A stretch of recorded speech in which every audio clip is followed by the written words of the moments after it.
Biru academy के इस YouTube channel पर आप सभी साथियों का स्वागत है। डियर बात करेंगे बीएड वर्सेस एनआईओएस डीएलएड को लेकर के माननीय सुप्रीम कोर्ट में एक से एक बड़ी अपडेट प्राप्त हो रही है। बात करेंगे बिहार शिक्षक भर्ती में बड़े झटके की तैयारी हो रही, क्या नियुक्ति पत्र पर पूरी तरीके से रोक लगना लगभग तय हो गया है, पूरी तरीके से बात करेंगे। लेकिन आगे बढ़ने से पहले जितने लोग चैनल पर पहली बार विजिट कर रहे हैं सब्सक्राइब करके बेल आइकन प्रेस कर लीजिए।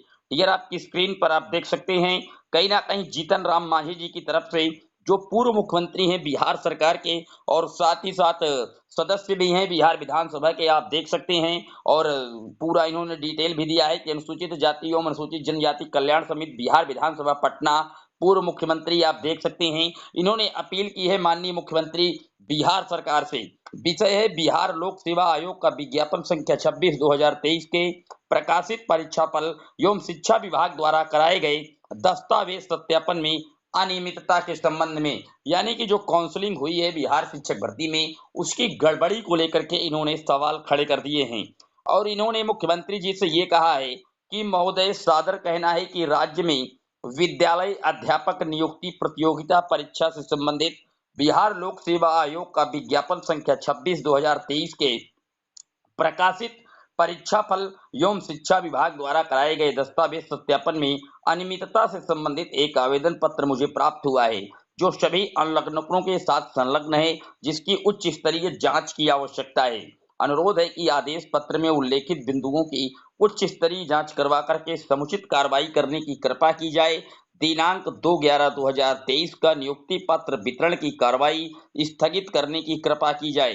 देख सकते हैं पूर्व मुख्यमंत्री हैं बिहार के जीतन राम मांझी जी, पूरी तरीके से वहां के मुख्यमंत्री जी को लेटर ज्ञापित करके और कहीं ना कहीं मांग कर रहे हैं कि जो 2 नवंबर को नियुक्ति पत्र बंटने जा रहा है गांधी मैदान बिहार पटना में, उस पर पूरी तरीके से रोक लगा दी जाए, स्टे किया जाए। और जो गड़बड़ियां हुई हैं काउंसलिंग इत्यादि को लेकर के, उनको सही तरीके से उच्च स्तरीय जांच कराई जाए उसकी, और उसके बाद नियुक्ति पत्र बांटा जाए। इसके पहले भी आप जानते हैं कि बिहार में जो अभ्यर्थी हैं बीपीएससी के जो एग्जाम में बैठे थे, उन्होंने भी कहीं ना कहीं इस प्रकार की जो धांधली की आरोप हैं वो लगाए हैं। आप जानते हैं ओवरलैपिंग का मामला हाईलाइट हुआ है, नॉर्मलाइजेशन का मामला हाईलाइट हुआ है, और कई ऐसे अभ्यर्थियों की एज कम होने के बावजूद भी उनको चयनित किया गया है। और कुछ ऐसे अभ्यर्थी भी हैं जो अदर स्टेट के होने के बावजूद वहां पर एसटीईटी 2019 वाले को देखते हुए यहाँ पर चयनित कराए गए हैं। माध्यमिक में इस तरीके की कई जो गड़बड़ियां हैं, कई जो विवाद हैं, वो निश्चित तौर पर सामने आए थे, आप जानते हैं।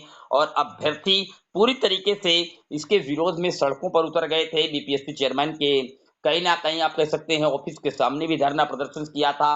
और अब बिहार के जो पूर्व मुख्यमंत्री हैं जीतन राम मांझी जी, वो भी कहीं ना कहीं मोर्चा खोल चुके हैं। फिलहाल देखने वाली बात ये होगी कि आखिरकार जो बिहार के प्रेजेंट टाइम के मुख्यमंत्री हैं माननीय नीतीश कुमार जी, क्या पूरे इस प्रोग्राम को स्थगित करते हैं उच्च स्तरीय जांच करवाने के लिए, या पुनः उसी तरीके से जो कार्यक्रम है चलता रहेगा, ये आगे आने वाले समय में स्पष्ट हो पाएगा।